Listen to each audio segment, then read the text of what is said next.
Welcome to Chillin' 101. We hope this video helps. You start by confirming your 5G coverage and the exact plan. This matters because speed tiers and caps change behavior.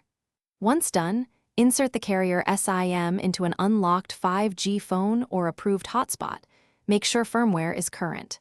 Next, sign into your carrier account and note the APN details.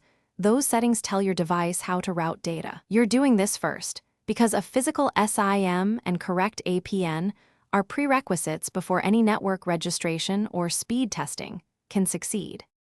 Now you configure the device.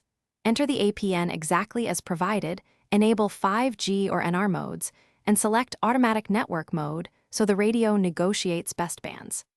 At the same time, position your device for signal.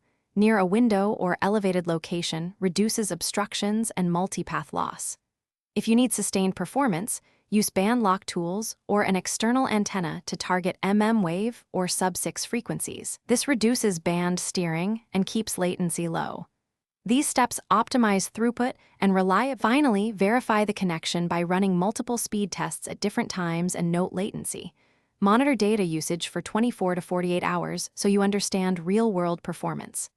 Once satisfied, secure the setup. Enable carrier encryption, change default passwords, and set hotspot data limits to avoid surprises. If something goes wrong, start simple. Reboot the device, reset the SIM, test with another 5G device. If problems persist, escalate to carrier support with your test logs and device diagnostics ready. Thanks for watching. Consider subscribing if we helped you.